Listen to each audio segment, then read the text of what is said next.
ग्रंथराज श्री चैतन्य चरितामृत से पाठ कर रहे हैं। हम श्रृंखला में पढ़ते हुए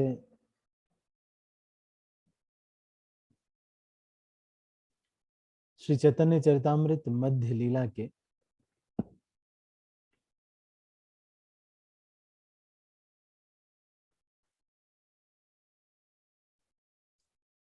11वें अध्याय तक हम पहुंच गए हैं, जिसमें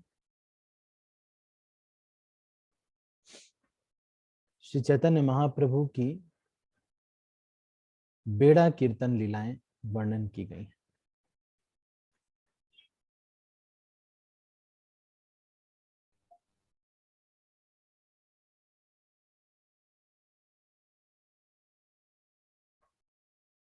तो हमने इसमें चर्चा किया था कि 51वें प्यार तक हमने चर्चा कर लिया था। तो आज हम इसके आगे की चर्चा शुरू करेंगे। तो अब सारे लेक्चर्स भी अपलोड हो चुके हैं, तो इसलिए मुझे भी बहुत टेंशन कम हो गई है। नहीं तो 19 लेक्चर्स पड़े हुए थे और इसको अपलोड करना था। ठीक है, तो इसको हम पढ़ते हैं। ठीक है,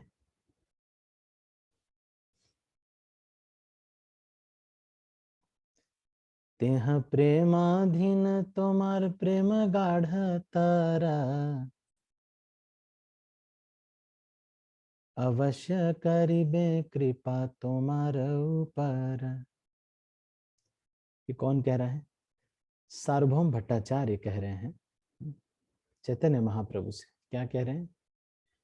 जब भट्टाचार्य ने राजा के दृढ़ संकल्प को जान लिया तो उन्होंने घोषित किया, केवल शुद्ध प्रेम से भगवान तक पहुंचा जा सकता है। श्री चैतन्य महाप्रभु के प्रति आपका प्रेम अत्यंत गहरा है, अतएव वे आप पर अवश्य ही कृपा करेंगे। ऐसा संकल्प पहली योग्यता है। इसकी पुष्टि रूप गोस्वामी ने उपदेशामृत में की है। उत्साह निश्चया धैर्य। मनुष्य के में प्रथम तो दृढ़ संकल्प, दृढ़ विश्वास होना चाहिए। मनुष्य को भक्ति में लगने पर यह दृढ़ संकल्प बनाए रखना चाहिए, तभी कृष्ण उसकी सेवा से प्रसन्न होंगे। गुरु तो भक्ति का मार्ग दिखला सकता है। यदि शिष्य इन सिद्धांतों का पालन बिना विचलित हुए दृढ़ता पूर्वक करता है तो उसे कृष्ण कृपा अवश्य प्राप्त होगी। इसकी पुष्टि शास्त्रों से होती है। तो ये दृढ़ विश्वास के कई सारी कहानियां हैं। दृढ़ विश्वास, दृढ़ता के ऊपर आप कोई कहानी बता सकते हो? 2-3 कहानियां दृढ़ विश्वास के ऊपर।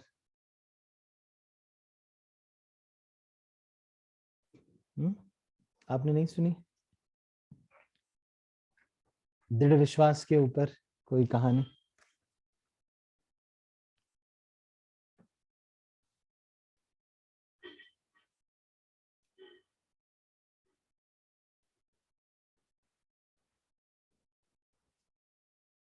ठीक है, रामचंद्र देव प्रभु। एक मिनट। हरे कृष्णा प्रभु जी, दंडवत प्रणाम। धन्यवाद। प्रभु जी, शबरी का भी उदाहरण ले सकते प्रभु जी। उनको इतना दृढ़ विश्वास हाँ था कि उनके गुरु के वाक्य के ऊपर कि राम जी आएंगे तो आएंगे कैसे भी दर्शन देने के लिए। हाँ तो ये एक बहुत अच्छा प्रसंग है प्रभु जी। हाँ, बहुत अच्छा एग्जाम्पल दिया आपने। और विभीषण को भी दृढ़ विश्वास था भगवान के ऊपर कि लंका का राजा मुझे ही बनाएंगे। जब राम जी ने कह दिया है तो फिर अब हाँ, तो वो होना विभीषण ही को भी। होना है फिर। हम्म। और रावण को भी दृढ़ विश्वास था प्रभु जी उसकी बहन शूर्पणखा के ऊपर कि उसने कहा था कि वन के अंदर इतनी सुंदर एक स्त्री आई है, तो उनका विश्वास बहुत था कि वो कैसे भी उसको अपहरण करके लेके ही जाएगा करके। अच्छा अच्छा, ऐसे इसको बहुत से तो नहीं उदाहरण कह है प्रभु जी। सकते। इसको तो दृढ़ विश्वास का एग्जाम्पल, किसी अच्छी चीज के लिए दृढ़ विश्वास होना चाहिए। ठीक है, ठीक है, ठीक है, ओके। अच्छा बताया आप। और हाथ ऊपर किया था वंदना माता जी ने, नहीं, अच्छा मेहुल प्रभु बताएंगे। हरे कृष्ण प्रभु जी, प्रणाम। तो हम्म जी हम्म ओखर बंद लीला आती है ना, जिसके अंदर वो ओखली से बांधने का प्रयत्न करती हैं यशोदा माँ कृष्ण को। तो हम्म पूरा उनका प्रयास देखते हैं कि अंतिम तक कितना प्रयास कर रही हैं, पूरा विश्वास था कि ये तो बनेंगे ही। तो वो दो पग उंगली बार बार छोटी पड़ जाती थी पहले भगवान के, तो उसका रीजन था। एक तो उनका दृढ़ श्रद्धा थी कि बिल्कुल प्रयत्न उनके पूरे थे, 100% प्रयत्न थे भगवान को बांधने के लिए। तो जब मनुष्य पूरा 100% अपना दे देता है और भगवान की कृपा होती है, तभी संभव होता है कोई कार्य। तो यहाँ पर विश्वास का एग्जाम्पल लगा रहा हाँ, मतलब यहाँ पे जिस तरह की दृढ़ विश्वास की कही जा रही है कि मिले तो ठीक है, अगर नहीं मिले तो भी हम छोड़ेंगे नहीं, फिर भी प्रयास करते रहेंगे। अगर मान लो जैसे थोड़ा बहुत अगर नहीं मिले, आशा अगर कम हो जाए, निकल के चले जाएं, तो इसका मतलब तो ये है कि उतनी श्रद्धा नहीं थी, तभी तो। प्रभु जी। अभी इसमें गोपियों के संदर्भ में बहुत एग्जाम्पल आते हैं कि उन्होंने अभी अभी अखनूर जी के संदर्भ में आता है कि वो जाने का प्रयत्न कर रहे थे, बिल्कुल उनका विश्वास था कि चाहे कुछ हो जाए अपना तो हम लोग देंगे, चाहे वृद्ध लोग उनको रोकने का प्रयास करें, घर वाले सदस्य रोकने का प्रयास करें, पर हमारे प्रयास में कोई कमी नहीं रहेगी, हम बिल्कुल रोक के रहेंगे, विश्वास तो नहीं, कृष्ण नहीं जाएंगे। अच्छा, रुक्मिणी की प्रार्थना में भी ये आता है ना। जी रुक्मिणी जी प्रभु। कहती हैं कि देखो, अगर आप मिले तो ठीक है, नहीं मिले तो मैं जान दे देंगे, लेकिन ये नहीं कि किसी और से विवाह कर लेंगे, ऐसा नहीं करेंगे। उमेश प्रभु, आपका क्या विचार है? हरे कृष्ण धन्यवाद प्रभु जी। प्रभु जी, वृत्रासुर का एग्जाम्पल याद आ रहा था। जब इंद्र के साथ युद्ध चल रहा था, तो इंद्र हताश हो गए थे लड़ते लड़ते कि ये तो मर ही नहीं रहा। पर वृत्रासुर को पूरा विश्वास था कि भगवान ने बोला है कि जो दधीचि की हड्डियों से बना है वो मुझे मारेगा ही मारेगा, क्योंकि भगवान ने बोला। वो उनको बार बार बोल रहे थे कि वो आप मारो, पर वो मार नहीं रहे थे। कहते मेरे शस्त्रों से कुछ नहीं हुआ तो उससे क्या होगा जो हड्डियों से बना है। पर उनको विश्वास था कि भगवान ने बोला तो मैं मरूंगा ही। हरे कृष्ण। चलो ठीक है, अच्छा बता रहे हैं सभी लोग। राधिका माता जी। हरे कृष्ण प्रभु जी, धन्यवाद, प्रणाम। धन्यवाद। जैसे प्रभु जी, प्रहलाद महाराज का प्रसंग आता है कि प्रहलाद महाराज को पूरा विश्वास था कि भगवान उनकी रक्षा करेंगे हर स्थिति में। तो जैसे उनको हिरण्यकशिपु उनको पीड़ा देते थे, उनको पहाड़ से फेंक देते थे, हाथी से कुचलवा देते थे, उनको वो तभी भगवान विष्णु को ही स्मरण करते थे, क्योंकि उनको विश्वास था भगवान की रक्षा करेंगे हर परिस्थिति में। हरे कृष्ण प्रभु जी। यश अग्रवाल प्रभु। हरे कृष्ण प्रभु जी, धन्यवाद, प्रणाम। धन्यवाद प्रणाम जी। हाँ प्रभु जी। जी, ब्रह्मा भगत का उदाहरण आ सकता है इसमें। प्रभु जी, उन्हें पूरा मतलब दृढ़ विश्वास था कि भगवान आएंगे ही और वो उनका भोग भी स्वीकारेंगे और उनके सखा मिलकर उनकी सहायता भी करेंगे। हाँ। तो भगवान के विश्वास की लाज रखने के लिए स्वयं आते हैं। अच्छा, एक बार हरे एक कृष्ण प्रभु जी। बहुत अच्छा बताया आपने। एक बार एक हस्बैंड वाइफ थे, तो थोड़ी तंगी चल रही थी घर में, पैसे की कमी थी। तो पत्नी ने कहा कि क्यों नहीं जाते अपने बॉस से कहते कि थोड़ा सैलरी बढ़ाने के लिए। तो एक दिन उस प्रभु जी ने निश्चय किया कि आज मैं जरूर बॉस से कहूंगा कि मेरे पैसे बढ़ा दो। जब वो गए बढ़ाने के लिए कहने के लिए, तो बॉस ने कहा कि हाँ ठीक है, मैं आपकी सैलरी बढ़ा दूंगा। वो बहुत खुश हो गए। घर पे आए तो बहुत अच्छा डिनर सजा हुआ था, और एक वहां पे एक प्लेट लगी हुई थी जिसपे ये लिखा हुआ था कि congratulations, you have, I knew that you will make it surely, ऐसे लिखा हुआ था। और उनकी पत्नी ने ऐसा लिख करके लगाया हुआ था। तो पति आकर के इतना खुश हो गया। फिर उसके बाद ये सोच रहा था कि इसको कैसे पता चला कि ये मैं जरूर सैलरी हाइक लेके आ जाऊंगा। तो थोड़ी देर बाद जब वो हाथ धुलने जा रहा था तो उसने एक और प्लेट, कागज की प्लेट देखी, वहीं गिरी हुई थी, जिसमें ये लिखा हुआ था, नो प्रॉब्लम। अपने पति के लिए उसने लिखा हुआ था कि कोई बात नहीं, क्या हुआ तो हम और प्रयास करेंगे, फिर भी हम तो खुश ही जी रहे हैं। ऐसे करके उस पत्नी ने ही लिखा था। तो वो पत्नी दोनों के लिए तैयार थी, अगर मिले तब भी, नहीं मिले तब भी। तो ये वास्तव में किसी की जो ये निष्ठा है, इसी से तो पता चलता है कि जब नहीं होता है तब वो कितना दृढ़ रहता है। आशा के अनुसार अगर कार्य हो गया तो फिर इसका मतलब प्रेम नहीं था, वो कुछ काम था, वो हो गया। लेकिन काम नहीं हुआ तब भी वो फिर भी बने हुए हैं, इसका मतलब ये है कि वो प्रेम करते हैं। What is the symptom of love? प्रेम का लक्षण ये है कि इतना टूटने की, रिश्ते को तोड़ने की वजह होने के बावजूद भी रिश्ता टूट नहीं रहा है, और आज भी वैसे ही बना हुआ है। इसका लक्षण है कि वो प्रेम करते हैं आपसे। इसी तरह से एक उदाहरण आता है कि एक चमार होता है, मोची होता है, मोची। वो मोची जूते बनाता है। एक दिन नारद मुनि जा रहे थे, तो नारद मुनि ने जाते जाते देखा एक ब्राह्मण थे, तो ब्राह्मण ने कहा कि मोची जी, आप भगवान के पास जा रहे हैं, जरा चेक करके बताइएगा कि मैं कितने दिन में भगवत धाम जाऊंगा।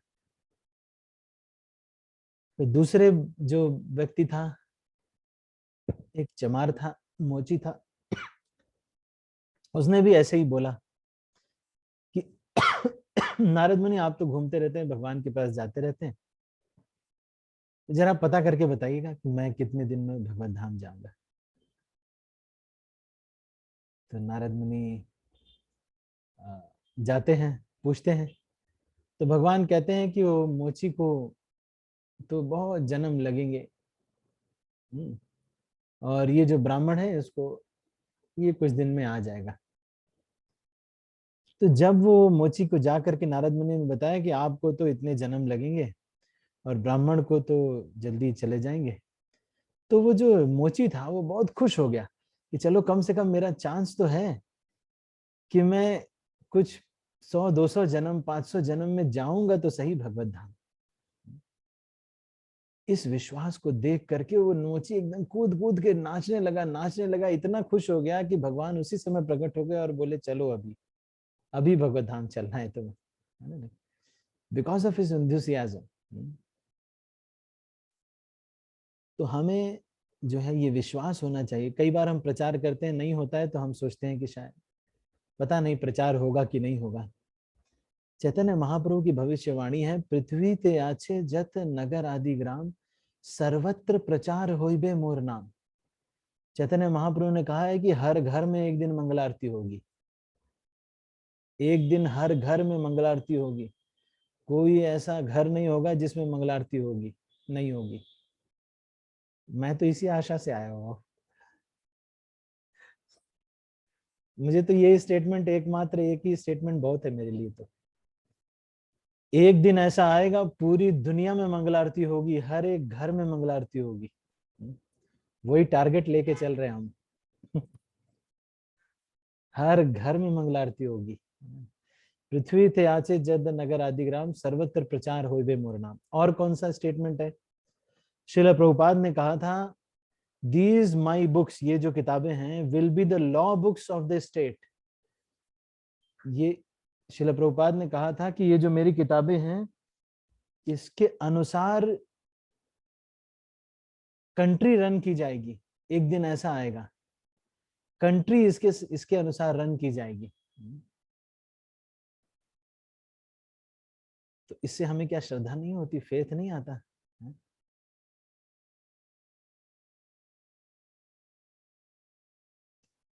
इसी तरह से रुक्मिणी भी भगवान से कहती हैं कि भगवान, अगर आप करे शादी तो ठीक है, नहीं करे तो मर जाएंगे, तपस्या करेंगे, लेकिन शादी आप ही से करेंगे।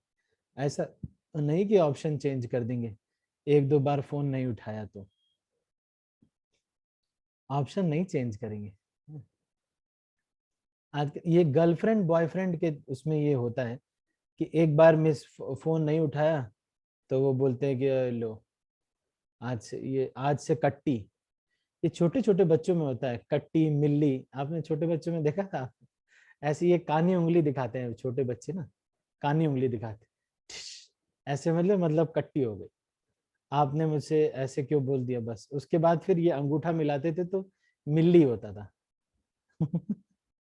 तो ये हम भक्ति में थोड़ी होगा कट्टी मिल्ली, एक ही जगह ही है, क्या करें फिर, कृष्ण ही है और क्या, और गुरु के माध्यम से ही जाना है। यहाँ कट्टी मिल्ली नहीं कर सकते, यहाँ पर ऐसे ही जाना पड़ेगा।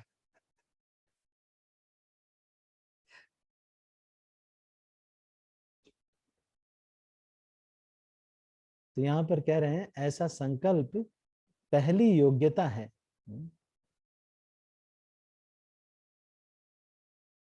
इसकी पुष्टि रूप गोस्वामी ने उपदेशामृत में की है। उत्साह निश्चयात धैर्यात, मनुष्य में प्रथम तो दृढ़ संकल्प दृढ़ विश्वास होना चाहिए। मनुष्य को भक्ति में लगने पर यह दृढ़ संकल्प बनाए रखना चाहिए, तभी कृष्ण उसकी सेवा में प्रसन्न होंगे। गुरु तो भक्ति का मार्ग दिखला सकता है, यदि शिष्य इन सिद्धांतों का पालन बिना विचलित हुए दृढ़ता पूर्वक करता है तो उसे कृष्ण कृपा अवश्य प्राप्त होगी। इसकी पुष्टि शास्त्रों से होती है। तब सार्वभौम ने सुझाया एक उपाय है जिससे आप उनका प्रत्यक्ष दर्शन कर सकते हैं। रथ यात्रा के दिन श्री चैतन्य महाप्रभु बड़े ही भावावेश में अर्चा विग्रह के समक्ष नृत्य करेंगे। उस रथ यात्रा के दिन भगवान जगन्नाथ के समक्ष नृत्य करने के बाद श्री चैतन्य महाप्रभु गुंडीचा उद्यान में जाएंगे। उस समय आप अपना राजसी वेश उतारकर अकेले ही वहां जाएं। जब श्री चैतन्य महाप्रभु गुंडीचा उद्यान में प्रवेश करें तभी आप भी वहां जाएं और श्रीमद् भागवत के उन 5 अध्यायों को पढ़ें जिनमें गोपियों के साथ कृष्ण के रास नृत्य का वर्णन है। रास पंचाध्यायी इसको बोलते हैं ना। इस तरह आप महाप्रभु के चरण कमल को पकड़ सकते हैं।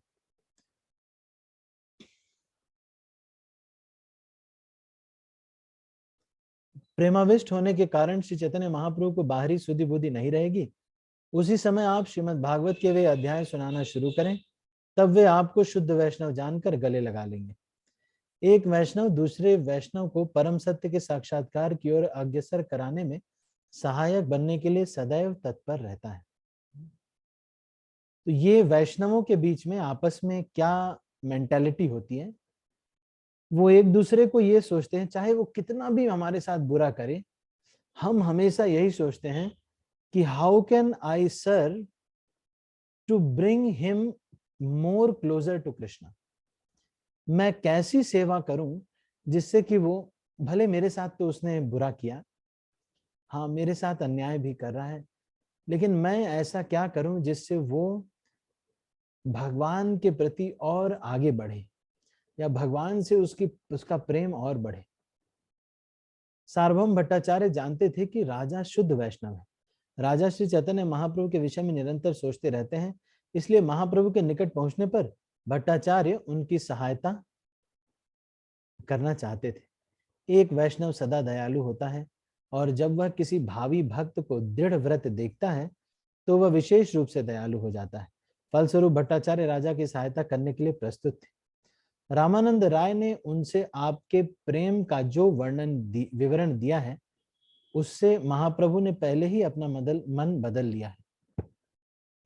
पहले महाप्रभु राजा को मिलना ही नहीं चाहते थे, किंतु भट्टाचार्य तथा रामानंद राय के सच्चे प्रयास के फलस्वरूप उनका मन बदल गया। महाप्रभु ने पहले ही घोषित कर दिया था कि भक्तों की सेवा करने के कारण राजा पर कृष्ण कृपालु होंगे। यही विधि है।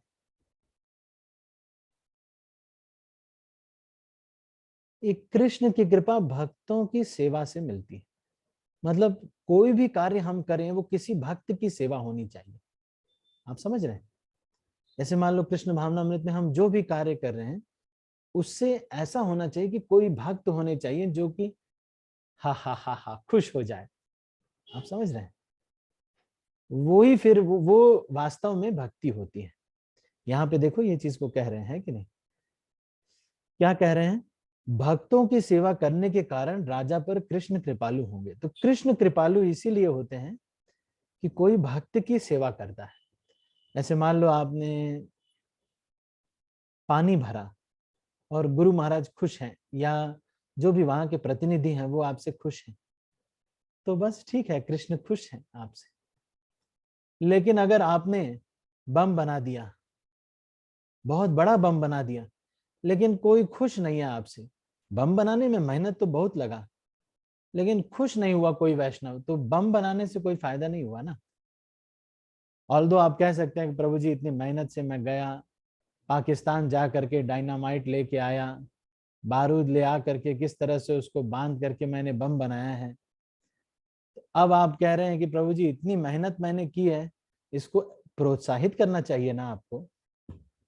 अरे भाई, ऐसे कार्यों को कौन प्रोत्साहित करेगा? भले मेहनत क्यों ना लगे, केवल मेहनत के बेसिस पे नहीं, इससे कोई वैष्णव प्रसन्न होने चाहिए, तभी वो सेवा होती है। यहाँ पर इस चीज को कह रहे हैं, भक्तों की सेवा करने के कारण राजा पर कृष्ण कृपालु होंगे। यही विधि है कृष्ण भावनामृत में प्रगति करने की।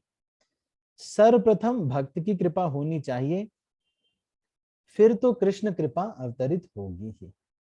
यस्य प्रसादात भगवत प्रसादो यस्य प्रसादान न गति कुतो अपि।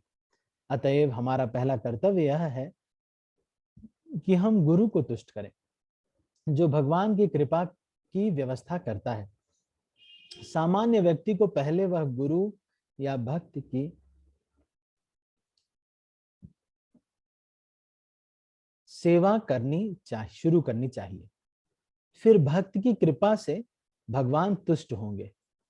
तो कल हिज होलीनेस भक्ति आश्रय वैष्णव महाराज एक लेक्चर में बोल रहे थे, बोलते हैं कि कृष्ण बहुत महान है। आप ध्यान से सुनना है ना, एक तो कृष्ण बहुत महान है, दूसरी बात हम भी कृष्ण की सेवा करने के लिए योग्य नहीं है। तो इससे अच्छा है, न हमारी योग्यता है, कृष्ण भी महान है, तो इससे अच्छा है कि भक्तों की सेवा करो, हम भी भक्त की सेवा के योग्य हैं। और दूसरी चीज, कृष्ण को चाहिए भी नहीं सेवा, कृष्ण को चाहिए नहीं सेवा, और हम क्वालिफाइड भी नहीं है, तो फिर किस लिए सेवा करें? कृष्ण की सेवा क्यों करें भाई? हम भी योग्य नहीं है कृष्ण की सेवा करने के, और भगवान को भी जरूरत थोड़ी है सेवा की। क्या भगवान आम खाएंगे यहाँ धरती का? वहां पे बढ़िया आम होगा, हम सेवा कर भी नहीं सकते। इसलिए भक्तों की सेवा करो, उनको भी जरूरत है, हम भी भक्त की सेवा करने के योग्य हैं, है कि नहीं? तो बल्कि ये ज्यादा ठीक है हमारे लिए भक्तों की सेवा, क्योंकि भगवान की सेवा के लिए हम भी योग्य नहीं है, और भगवान को भी तो जरूरत नहीं है, भक्तों को जरूरत भी है, और भक्तों को हम कर भी सकते हैं, हम योग्य भी हैं। भगवान को दूध अगर हम देते हैं तो कहाँ प्रसन्न होंगे? भगवान के तो 9 लाख गाय हैं, भगवान को दूध देने से वो थोड़ी प्रसन्न होंगे। लेकिन अगर किसी भक्त को 1 गिलास दूध दे दिया, उसको जरूरत थी रात में, तो उससे वो प्रसन्न होगा, और वो कृष्ण से कहेगा कि इसके ऊपर कृपा करो। क्यों? क्योंकि इसने मुझे 1 गिलास दूध से प्रसन्न किया। तो भगवान कह सकते हैं कि एक बात बताओ, 1 गिलास दूध से तुम प्रसन्न हो जाते हो? तो भले भाई हमारा लेवल तो यही है, 1 गिलास दूध से हम प्रसन्न हो जाते हैं। भगवान को अगर प्रसन्न करना हो तो यशोदा मैया पद्म गंधा गाय का दूध निकाल करके उसको किसी 8 गायों को पिलाती हैं, उन 8 गायों में से किसी एक गाय को वो दूध पिलाया जाता है, और फिर उस एक गाय का दूध गर्म करके उसको उबाल करके भगवान को दिया जाता है। उसमें भी भगवान कहते हैं कि नहीं, मैं चोरी से माखन खाऊंगा दूसरे के यहाँ। इतनी मेहनत लगती है भगवान को दूध से प्रसन्न करने में, और भक्त को क्या है, पैकेट वाला दूध लेके आओ दुकान से, लोकल, एकदम लोकल पैकेट वाला दूध ले आए, चीनी डालो ना डालो, दे दिए, भक्त प्रसन्न हो गए। तो क्यों चैलेंज ले लिया हमने कृष्ण को प्रसन्न करने का? भक्तों को प्रसन्न करेंगे और क्या। मैं आपको सच बता रहा हूं, भक्तों को प्रसन्न करना ही धन है, यही धन इकट्ठा करना है इस दुनिया में। भक्तों को खूब प्रसन्न करके जाना है, सब भक्तों से अच्छा संबंध हो और भक्तों को खूब प्रसन्न करके जाना है, यही धन इकट्ठा करना है इस दुनिया में। भक्तों की खूब कृपा मिले, भक्तों की खूब मदद करें और भक्तों को खूब सेवा करें, यही धन इकट्ठा करना चाहिए। बाकी जो धन है वो कभी आपका है, कल नहीं रहेगा, है ना। नहीं, मान लो आपने हमारे एक भक्त हैं अजन्मा कृष्ण प्रभु, ग्रेटर नोएडा में उन्होंने प्रचार शुरू किया एक बार, और प्रचार शुरू किया और कुछ सेंटर टाइप का चला रहे थे। फिर उसके बाद या ऐसा कुछ हुआ कि वहां पर कुछ करने लगे और बाद में ये कहा गया कि भाई वहां पर प्रीचिंग, अब नया सेंटर वहां पर खुलेगा और अब आपको नहीं करना है। तो उन्होंने कहा कि ठीक है। तो इस तरह से कभी भी कुछ भी जा सकता है, लेकिन ये जो भक्तों को प्रसन्न किया है ये धन कभी नहीं जाएगा। इसीलिए भक्तों को प्रसन्न करना वास्तविक धरोहर है। यहाँ पर इसी को कह रहे हैं, फिर भी भक्त की कृपा से भगवान तुष्ट होते हैं।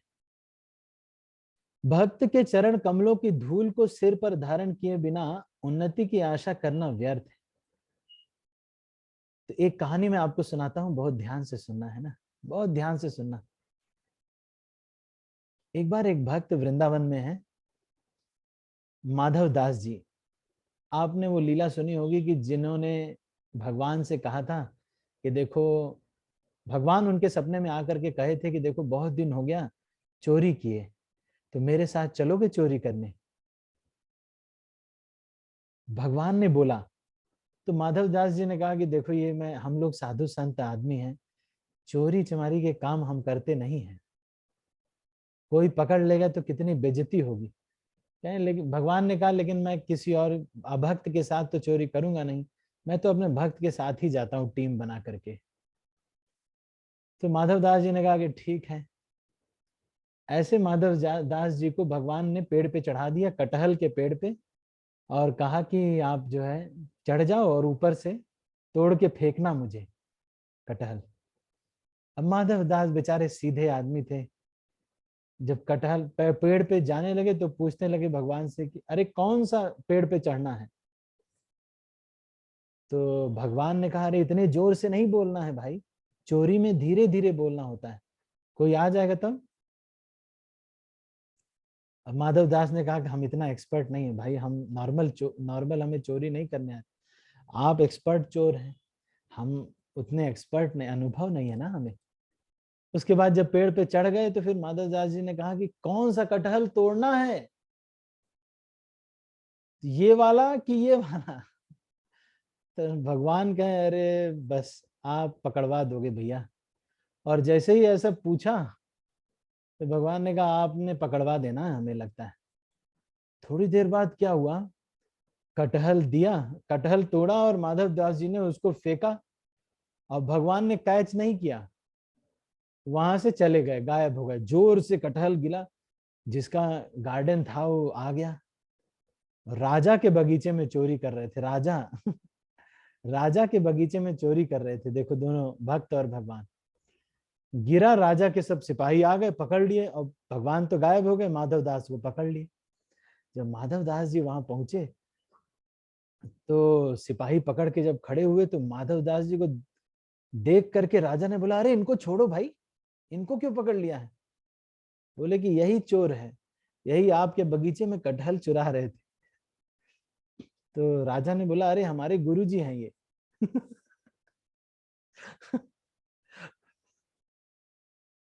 गुरुजी को ही पकड़ लिया है। तो फिर गुरुजी से, माधव दास जी से राजा ने पूछा कि क्या बात है गुरुजी, आप चोरी करने के लिए गए थे। तो फिर माधव दास जी ने तो सच सच बता दिया कि ऐसे ऐसे बात है, सपने में भगवान आए थे जगन्नाथ जी और ऐसे जो है चोरी करने के लिए बोल रहे थे, कह रहे थे बहुत दिन से चोरी नहीं की है, चलो आज चोरी करते हैं। वैसे ऐसे बात हो गई। तो राजा ने कहा कि अरे आप बताए होते तो हम पहुंचवा देते आपके पास। तो बोले कि नहीं नहीं, भगवान को चोरी करने का ही मन था, पहुंचाने को तो सारा कटहल ही उनका है, लेकिन चोरी स्पेशली करना चाहते थे, इस वजह से ऐसा किया। तो फिर भी राजा ने क्या किया, वो पूरा जो बगीचा था, वो गार्डन, वो पूरा का पूरा भगवान जगन्नाथ के नाम लिख दिया। तू श्री श्री जगन्नाथ बलदेव सुभद्रा सारा गार्डन ही दे दिया जगन्नाथ जी के लिए, है ना। तो यही माधव दास जी, एक बार क्या हुआ, माधव दास जी वृंदावन में आए और वृंदावन में भजन कर रहे थे।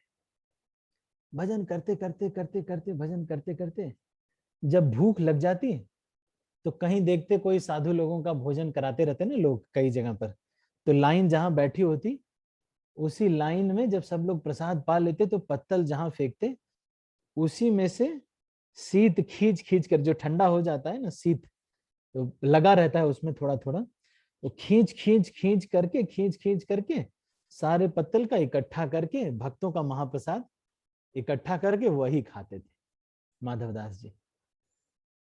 तो इकट्ठा कर लिए। अब अचरज की बात कि हर दिन भोग भी लगाते थे और वही जो भक्तों का जूठा रहता था वही भगवान को खिलाते थे।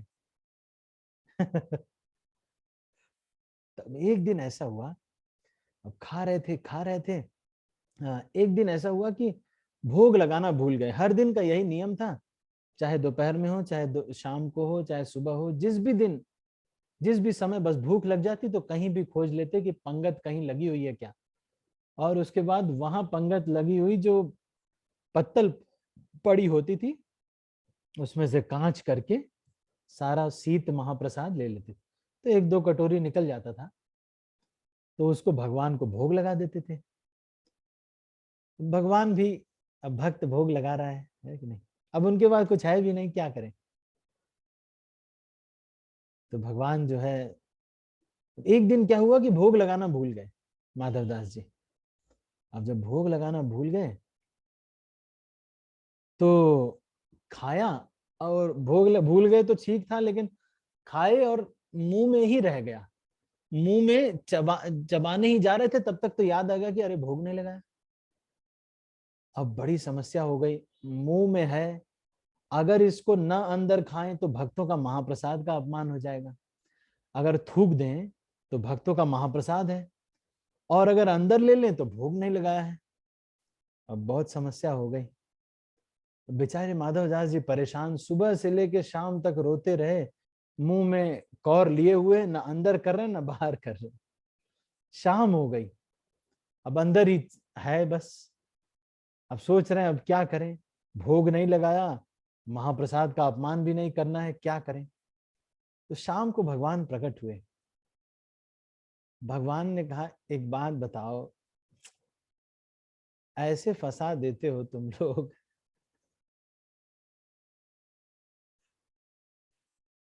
अब अंदर भी नहीं ले पा रहे हैं, बाहर भी नहीं जा कर रहे हैं, है ना, तो अब क्या करोगे। तो माधवदास जी ने बोला कि अब आप ही बताएं। बेचारे बड़े सीधे थे, कोई कुछ बोल देता तो सह लेते, कुछ बोलते नहीं। तो भगवान ने कहा ऐसा करो, जो मुंह में खाए हो वही मुझे दे दो, थोड़ा सा भोग भी लग जाएगा और मुंह से ही थोड़ा सा निकाल करके दे दो। अब माधवदास जी सोच रहे हैं कि भगवान को अपना महाप्रसाद कैसे दें। अब हुई छीना झपटी, भगवान ने जबरदस्ती कहा नहीं, मुझे मुंह से अंदर वाला ही लेना है। अब भगवान माधवदास जी कह रहे नहीं, अंदर वाला नहीं ले सकते। अब एकदम झगड़ा होने लगा, तो किसी तरह से आनन फानन में, झगड़े में उन्होंने कहा कि चलो, माधवदास जी ने सोचा कि अंदर ही ले लेते हैं, बल्कि ठीक है लेकिन इनको महाप्रसाद देना ठीक नहीं होगा अपना, ऐसे सोच करके कर रहे थे, लेकिन 2-3 दाना गिर गया। तो माधव उसको खाने लगे भगवान, तो माधवदास जी ने कहा अरे भगवान आप इसको मत खाइए। तो उन्होंने कहा, भगवान ने कहा कि एक बात बताओ, इतने दिन से इतने लोगों का जूठा खिला रहे थे, एक अपना जूठा ऐड हो गया तो नहीं खिला रहे हो। इतने लोगों का जूठा तो रोज खिला रहे थे, तब तो कुछ नहीं बोल रहे थे। एक अपना जूठा ऐड हो गया तो इतना क्या नाराजगी है। और फिर 2-3 दाना उसमें से ही भगवान ने खा लिया। लेकिन देखो भक्त का उच्चिष्ट खाने के लिए भगवान भी कितने लालायित रहते हैं। मतलब सोचने वाली बात है कि भक्ति कितनी महान चीज होगी, शुद्ध भक्ति जो होगी वो कितनी महान होगी। हम लोग करते नहीं है शायद, यहाँ बहुत सारे भक्तों का अपराध भी कर देते हैं, उतने विनम्र भी नहीं रहते हैं, और हम उतना शुद्ध भक्ति नहीं करते। लेकिन शायद ये भक्ति जो होती होगी, जो कोई भी करता होगा, वो बहुत महान होगा। उसको इतना वैल्यू क्यों करते हैं भगवान।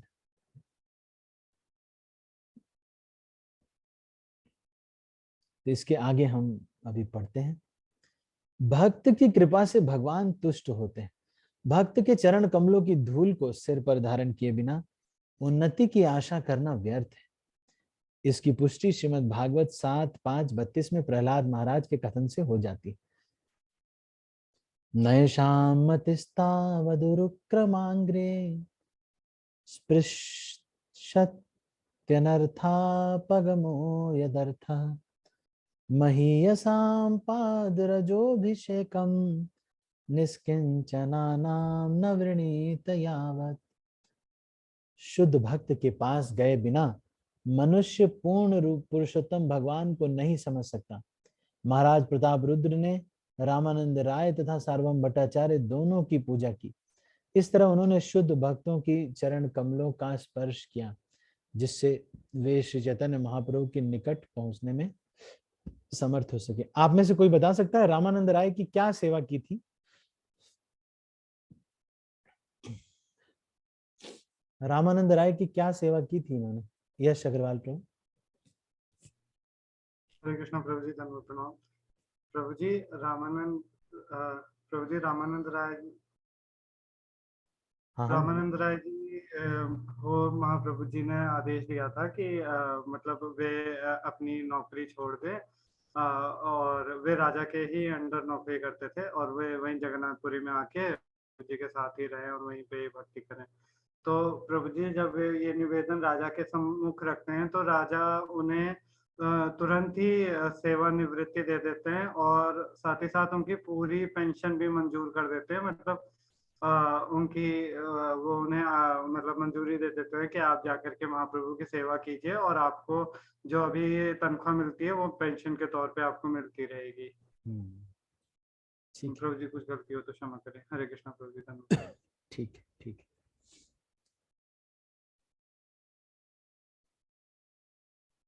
महाराज प्रताप रुद्र ने रामानंद राय तथा सार्वभौम भट्टाचार्य दोनों की पूजा की। इस तरह उन्होंने शुद्ध भक्तों के चरण कमलों का स्पर्श किया, जिससे वे श्री चैतन्य महाप्रभु के निकट पहुंचने में समर्थ हो सके।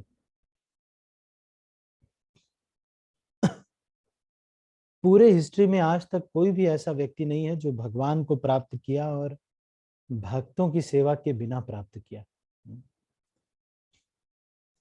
महाराज प्रताप रुद्र ने भट्टाचार्य का परामर्श मान लिया और उनके आदेशों का पालन करने का दृढ़ निश्चय किया। इस तरह उन्हें दिव्य सुख का अनुभव हुआ। जब राजा ने भट्टाचार्य से पूछा कि भगवान जगन्नाथ को नहलाने का उत्सव कब होगा, तो भट्टाचार्य ने बताया कि इस उत्सव के होने में केवल 3 दिन शेष। इस तरह राजा को प्रोत्साहित करके सार्वभौम भट्टाचार्य अपने घर चले गए। भगवान जगन्नाथ की स्नान यात्रा के दिन श्री चैतन्य महाप्रभु हृदय में परम प्रसन्न थे। भगवान जगन्नाथ की स्नान यात्रा देखकर श्री चैतन्य महाप्रभु अत्यंत प्रसन्न हुए, किंतु जब उत्सव के बाद भगवान जगन्नाथ विश्राम करने चले गए तब भगवान चैतन्य अत्यंत दुखी हो गए, क्योंकि वे उनका दर्शन नहीं कर पा सके। श्री जगन्नाथ की स्नान यात्रा रथ यात्रा महोत्सव के 1 पखवाड़ा पहले होती है। इसके बाद भगवान जगन्नाथ के अर्चा विग्रह को फिर से रंगा जाता है, जिसमें लगभग 1 पखवाड़ा लग जाता है। यह अवधि अन्नवसर कहलाती है।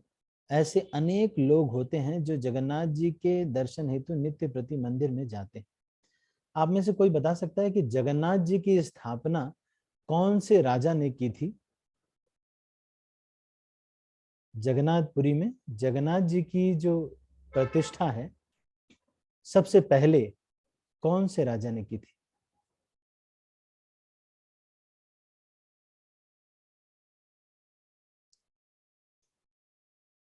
पावनी ज्योति माता जी। हरे कृष्णा प्रभु। धन्यवाद। इंद्रधुम्न राजा। हाँ, राजा इंद्रधुम्न ने की थी, ब्रह्मा जी को बुला करके इसकी स्थापना। अच्छा, भगवान कलयुग के 50 ब्रह्मा जी के 50 ये जो है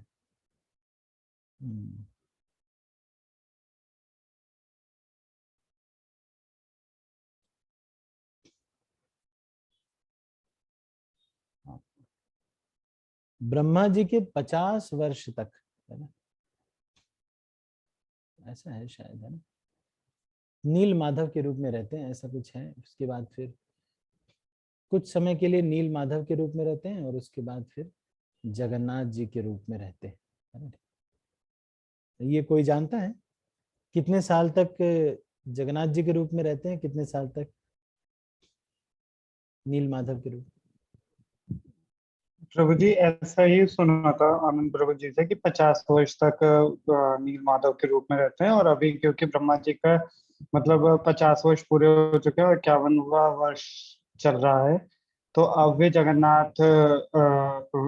जगन्नाथ जी के रूप में प्रकट हुए हैं। अच्छा, ठीक है प्रभु जी, गलती हो तो क्षमा। ठीक है, ठीक। यह अवधि अन्नवसर कहलाती है। ऐसे अनेक लोग होते हैं जो जगन्नाथ जी के दर्शन हेतु नित्य प्रति मंदिर में जाते हैं। उनके लिए स्नान यात्रा के बाद की यह विश्राम अवस्था असह्य हो उठती है। श्री चैतन्य महाप्रभु को मंदिर में से जगन्नाथ जी की अनुपस्थिति अत्यंत खलने लगी थी।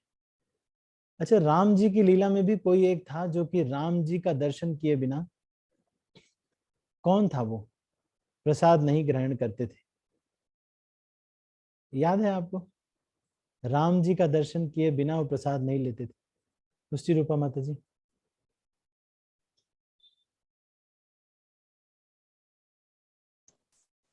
हरे कृष्णा प्रभु जी, दंडवत प्रणाम। धन्यवाद, प्रणाम। एक ब्राह्मण था प्रभु। अच्छा, एक ब्राह्मण था, वो अविद्या में, हाँ। हाँ जी, उनका दर्शन करने बिना प्रसाद नहीं ग्रहण करते थे। हाँ। तो फिर क्या हुआ हाँ। उनके साथ? फिर आगे क्या हुआ? तो एक बार राम जी नहीं थे, तो उन्होंने प्रसाद ही नहीं खाए 4-5 दिन। फिर तो फिर ऐसा राम जी आने के बाद पता लगा कि ऐसा ब्राह्मण प्रसाद नहीं ग्रहण करते थे। तो राम जी बोले, बाद में फिर मैं किधर भी जाऊंगा तो तुम ऐसा करो कि मैं एक पुतला बना के दे दूंगा आपको, विग्रह। तो इसको दर्शन करके प्रसाद ग्रहण कर सकते, इतना ही मालूम प्रभु। हाँ, सही है।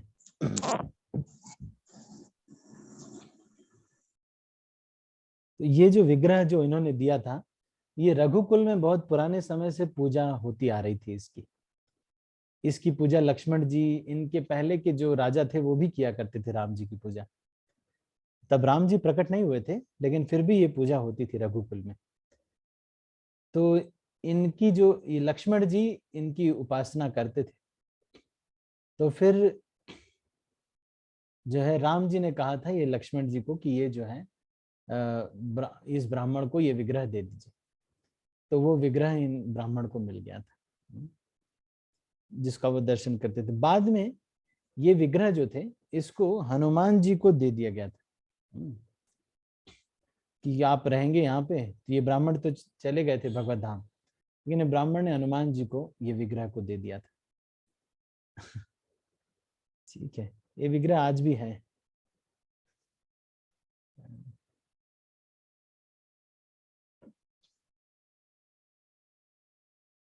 भगवान जगन्नाथ से अच्छा विलग होने के कारण श्री चैतन्य महाप्रभु को ऐसी वैसी ही व्याकुलता का अनुभव हुआ जैसी कि श्री कृष्ण के वियोग में गोपियों को हुई थी।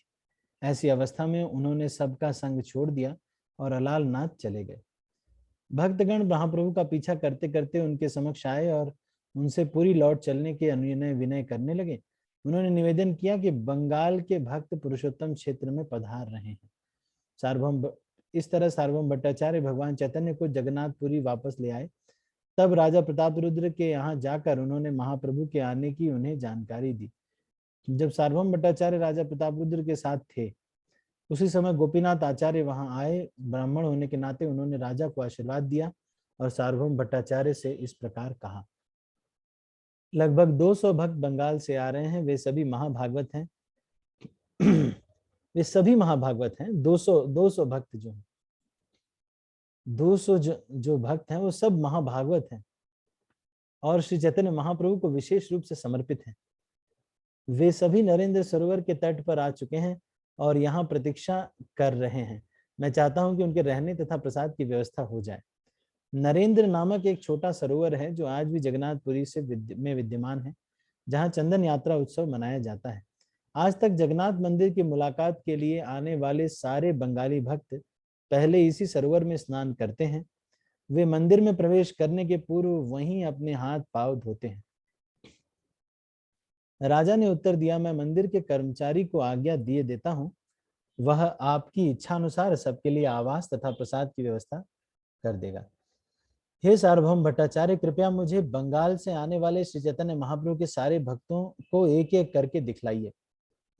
सार्वभौम भट्टाचार्य ने राजा से अनुरोध किया, कृपया अपने महल की छत पर चढ़ जाएं। गोपीनाथ आचार्य हर एक भक्त को जानते हैं, वे आपको उनकी पहचान करवा देंगे। वास्तव में मैं उनमें से किसी को नहीं पहचानता, यद्यपि उन्हें जानने की मेरी इच्छा है। चूंकि गोपीनाथ आचार्य उन सबको जानते हैं, अतएव वे उनका नाम आपको बता सकेंगे। यह कहकर सार्वभौम भट्टाचार्य राजा गोपीनाथ आचार्य के साथ महल के ऊपर चले गए। उसी समय बंगाल के सारे वैष्णव भक्त महल के निकट आ गए। स्वरूप दामोदर तथा गोविंद जगन्नाथ जी का प्रसाद तथा फूलों की माला लेकर उस स्थान पर गए जहां सारे वैष्णव खड़े थे। चैतन्य महाप्रभु ने इन दोनों को पहले ही भेज दिया था। राजा ने पूछा, ये दोनों कौन हैं? कृपया मुझे इनकी पहचान कराएं। सार्वभौम भट्टाचार्य ने उत्तर दिया, ये स्वरूप दामोदर हैं, जो एक तरह से श्री चैतन्य महाप्रभु के शरीर के द्वितीय विस्तार रूप हैं। दूसरे व्यक्ति महाप्रभु का निजी सेवक गोविंद है। महाप्रभु ने बंगाल के भक्तों का सम्मान करने के लिए इन दोनों के हाथों जगन्नाथ जी की प्रसाद तथा मालाएं भेजी हैं। पहले स्वरूप दामोदर ने आगे बढ़कर अद्वैताचार्य को माला पहनाई। इसके बाद गोविंद ने आकर दूसरी माला अद्वैताचार्य को पहनाई। जब गोविंद ने भूमि पर गिरकर अद्वैताचार्य को दंडवत प्रणाम किया तो अद्वैताचार्य ने स्वरूप दामोदर से उसकी पहचान के बारे में पूछताछ की, क्योंकि वे तब गोविंद को नहीं जानते थे। स्वरूप दामोदर ने उन्हें बतलाया, यह गोविंद ईश्वरपुरी का सेवक था, वह अत्यंत योग्य है।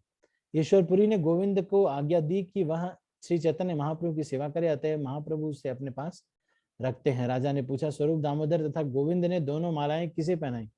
उनके शरीर का तेज इतना अधिक है कि वे अवश्य ही महान भक्त होंगे। कृपया मुझे बतलाएं कि वे कौन हैं? गोपीनाथ आचार्य ने उत्तर दिया, इनका नाम अद्वैताचार्य है। इनका आदर चैतन्य महाप्रभु भी करते हैं, अतः वे सर्वश्रेष्ठ भक्त हैं। ये श्रीवास पंडित, वक्रेश्वर पंडित, विद्यानिधि आचार्य तथा गदाधर पंडित है। ये रहे आचार्य रत्न, पुरंदर पंडित, गंगादास पंडित और शंकर पंडित।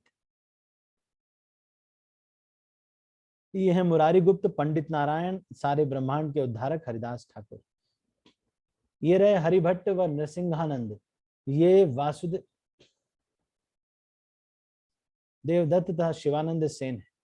और ये हैं गोविंद घोष, माधव घोष तथा वासुदेव घोष। ये तीनों भाई हैं और इनका संकीर्तन महाप्रभु को बहुत अच्छा लगता है। गोविंद घोष उत्तर राढ़ीय क्षेत्र के कायस्थ वंश थे। गोविंद घोष क्या थे? कायस्थ थे और वे घोष ठाकुर के नाम से प्रसिद्ध थे। आज भी कटवा के निकट अग्रद्वीप नामक स्थान है जहां घोष ठाकुर के नाम से मेला लगता है। वासुदेव घोष ने श्री चैतन्य महाप्रभु विषयक अनेक सुंदर गीत की रचना की और ये गीत नरोत्तम दास ठाकुर, भक्ति विनोद ठाकुर,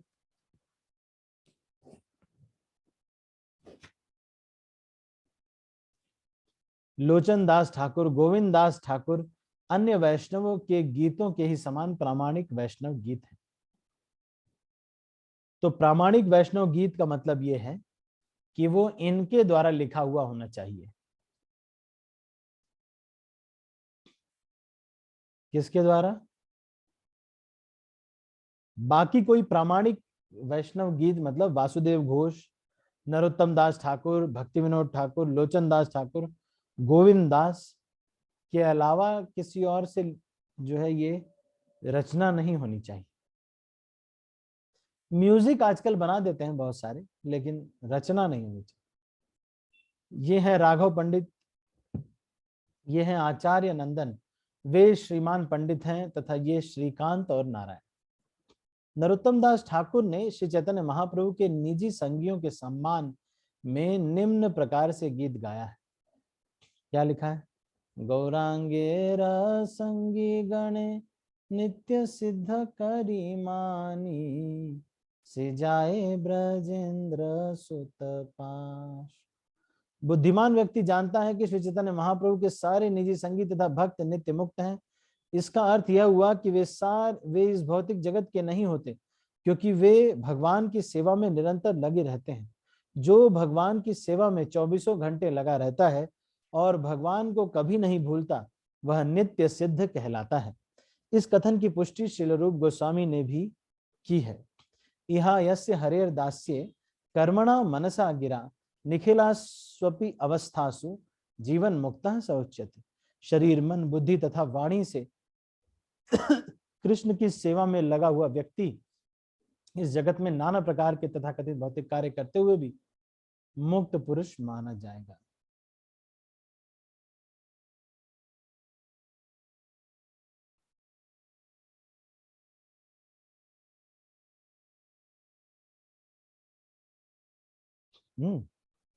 मुक्त पुरुष कहलाता है। भक्त सदैव यही सोचता रहता है कि पूर्ण पुरुषोत्तम भगवान की सेवा किस तरह अच्छी से अच्छी तरह से की जाए और किस तरह उनके नाम, यश तथा लीलाओं का विश्व भर में प्रसार किया जाए। जो नित्य सिद्ध है उसके पास अपनी क्षमता के अनुसार भगवान के यश का सारे संसार में प्रसार करने का अतिरिक्त अन्य कोई कार्य नहीं होता। ऐसे लोग पहले से श्री चैतन्य महाप्रभु के संगी होते हैं।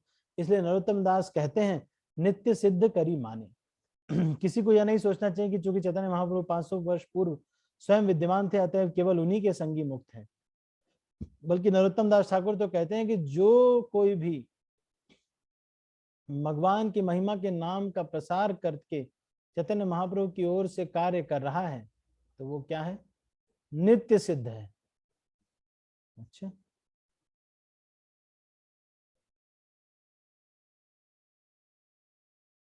देखो क्या कह रहे हैं नरोत्तम दास ठाकुर। तो यहां तक कहते हैं कि जो कोई भी भगवान के नाम की महिमा का प्रसार करके श्री चैतन्य महाप्रभु की ओर से कार्य करता है, वह नित्य सिद्ध है।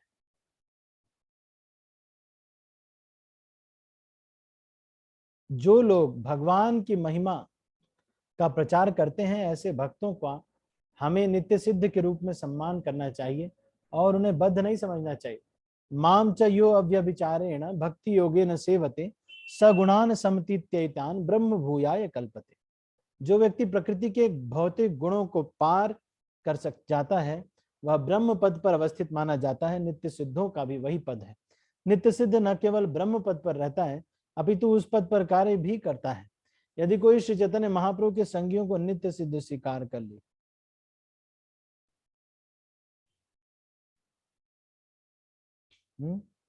तो भी वह आसानी से भगवत धाम वापस जा सकता है।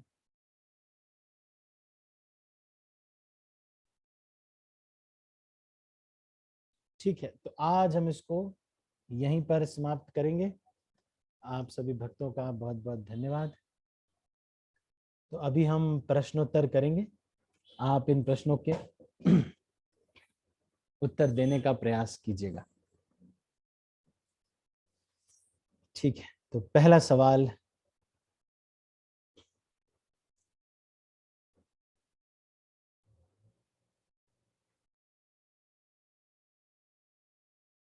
कौन से गीत हमें गाने चाहिए या सुनने चाहिए, और ये किसके द्वारा लिखे होने चाहिए? कौन से गीत हमें सुनने और गाने चाहिए, किसके द्वारा लिखे हुए गीत होने चाहिए? संधिनी राधा माता जी। हरे कृष्ण प्रभु, धन्यवाद। धन्यवाद। जो प्रामाणिक गीत है उसे ही सुनना चाहिए प्रभु जी। जैसे कि भक्ति विनोद ठाकुर, लोचन दास ठाकुर, गोविंद दास ठाकुर तथा अन्य वैष्णव के गीत, जो भी प्रामाणिक वैष्णव है उनके गीत सुनने चाहिए। हाँ, और उन्हीं के गीतों को हमें गाना चाहिए। मान लो कोई भजन है जिसमें वो कह रहे हैं कि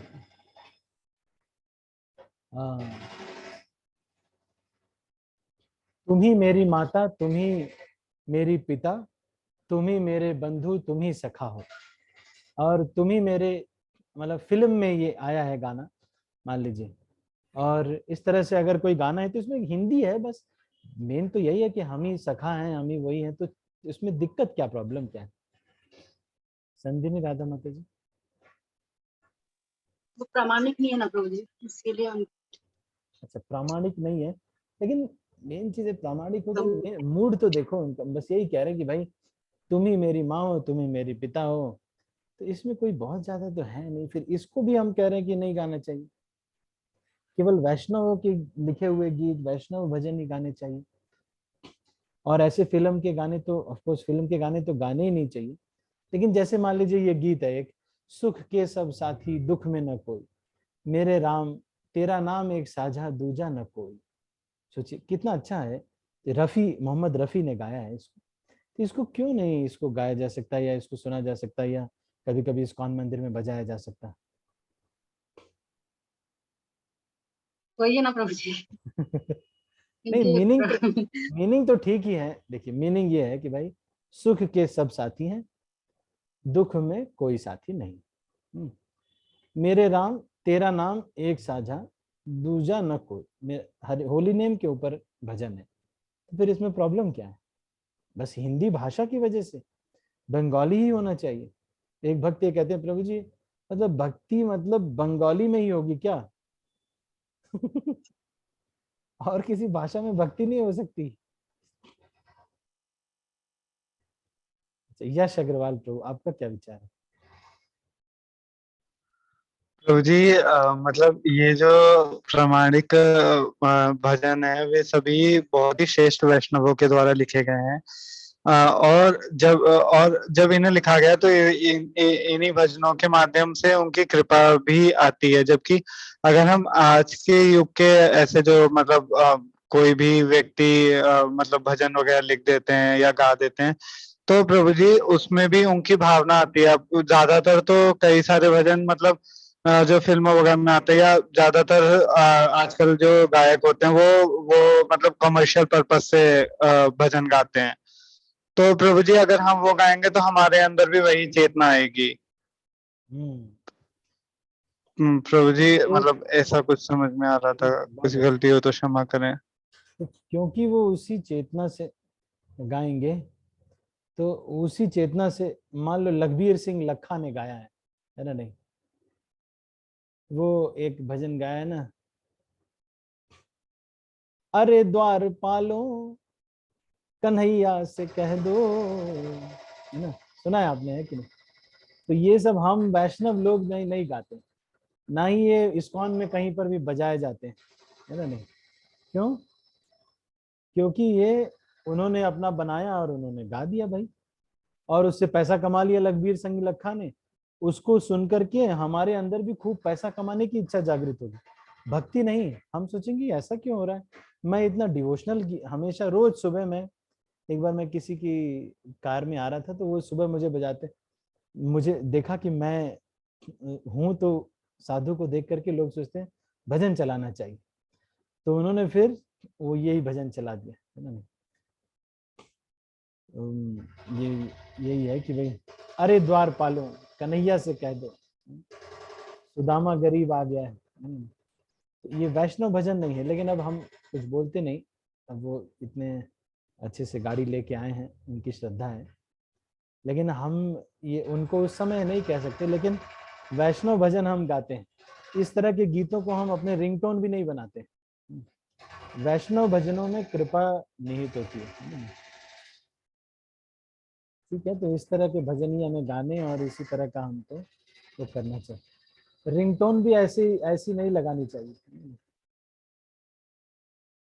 ठीक है, आजकल कई बार कुछ वैष्णव लोग भी हैं जो कि, जैसे कि एक भजन है, अली मोहे लागे वृंदावन नीको, है ना? तो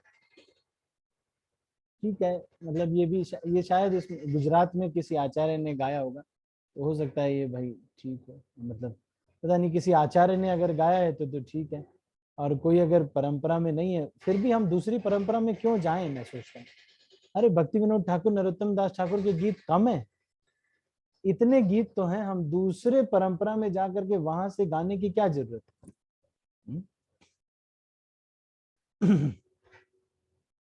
जैसे वो और भी बहुत सारे भजन है। जो वरिष्ठ भक्त हैं उनको ये करना चाहिए, जो नए भक्त हैं उनके लिए तो ठीक है, वो अली मोहे लागे सुन लें, या फिर और भी जो भी भजन है वो सब सुन लें, अच्छी बात है। लेकिन आप कभी नहीं देखोगे कि भक्ति रसामृत महाराज या फिर गोपाल कृष्ण महाराज व्यासासन में बैठे और गा रहे अली मोहे लागे वृंदावन, कभी गाते हैं? कभी नहीं गाते। राधानाथ महाराज को कभी देखा अली झूम झूम के नाच रहे, अली मौला नाच रहे? नहीं गाते, है ना? नहीं। तो ये लोग क्यों नहीं ऐसे करते? ना आप राधानाथ महाराज को देखेंगे, ना गोपाल कृष्ण महाराज को देखेंगे, ना भक्ति रसामृत महाराज को देखेंगे। ये जो है, मैं तो ये बता रहा हूँ, दो लोग क्राइटेरिया हैं अगर आपको आचरण सीखना है, तो ये गोपाल कृष्ण महाराज और राधानाथ और भक्ति रसामृत महाराज। राधानाथ महाराज क्योंकि फॉरेन में प्रीचिंग वीचिंग करनी होती है, तो इसलिए वो कुछ चीजों में थोड़ा सा वो करते हैं। लेकिन ये एक दो व्यक्ति ऐसे हैं जो कि जयद्वैत महाराज करते हैं, they are 100% Prabhupada. Gopal Krishna Maharaj is 100% follower. तो आपको अगर कोई चीज टेस्ट करनी है, आप इमेजिन करो आप कि महाराज गा रहे हैं, क्लास शुरू हुई और महाराज ने अली मोहे लागे गा दिया, कैसा लगेगा? लोग, अब माधवास बैंड वालों ने गाया है, अच्छी बात है, तो उसको हमारा कभी चेतना, मान लो थोड़ा ऐसा सुनने का मन कर रहा है तो चलो सुन लिया आपने, लेकिन बहुत ज्यादा इसको नहीं वो करना चाहिए। अपने जो वैष्णव भजन है कितने अच्छे हैं, राधा कृष्ण प्राण मोरा जुगल किशोर, है ना? तो ये वैष्णव लोगों ने गाया है, उसको हम गा सकते हैं। फिल्म के गाने, फिल्म में बहुत सारे भजन आते हैं, है ना? नहीं, सुख के सब साथी दुख में न कोई, और एक है वो सत्यम शिवम सुंदरम। हम क्या करेंगे फिर उसको, हम क्या करेंगे उसको, हमें नहीं सुनना है। या फिर एक है मधुबन में राधिका नाच उठी, गिरधर की मुरलिया बाज उठी। तो ये वैष्णव भजन नहीं है, ये फिल्म का भजन है, उससे खूब पैसे कमाए इन लोगों ने। हम सोच रहे हैं कि ये वैष्णव भजन है, भक्ति का गीत है। ये गीत हमें नहीं सुनने चाहिए, है ना? ना ही हमें इसको गाना चाहिए। वैष्णव भजन क्यों गाने चाहिए? उसमें मूड देखिए आप, उसमें जो मूड है वो इंटैक्ट है, मूड सही है वहां पर। जो हमारे जो वैष्णव भजन है उसमें मूड इंटैक्ट है ना? नहीं, ठीक है। तो अभी मैं हाथ नीचे कर रहा हूँ, ये थोड़ा सा क्लैरिफिकेशन लंबा हो गया। अगला, अच्छा ये मैं प्रश्न उत्तर चल रहा था, मैं प्रश्न पूछता हूँ, अगला सवाल।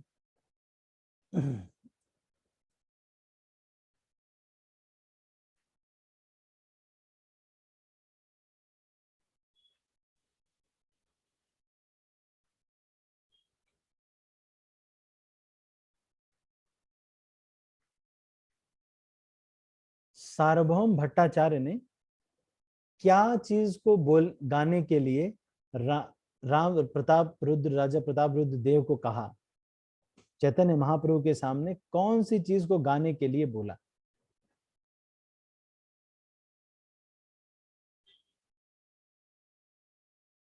मेहुल प्रभु। हरे कृष्ण प्रभु जी को प्रणाम। प्रभु जी, जब चैतन्य महाप्रभु कुंडिया उद्यान में जाएंगे, प्रवेश करेंगे, उन्होंने कहा था तो आप जाकर श्रीमद् भागवतम के रास पंचाध्याय का पाठ करना, बताने वो अत्यधिक प्रसन्न होंगे उससे। हाँ, रास पंचाध्याय, है ना? ठीक, बहुत अच्छा, बहुत अच्छा। हरे कृष्ण प्रभु जी। हरे कृष्ण।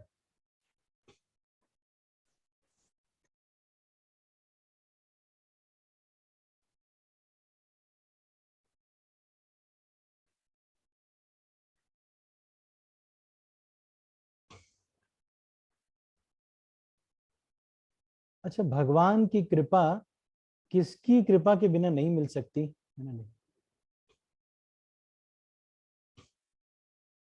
भगवान की कृपा किसकी कृपा के बिना नहीं मिल सकती?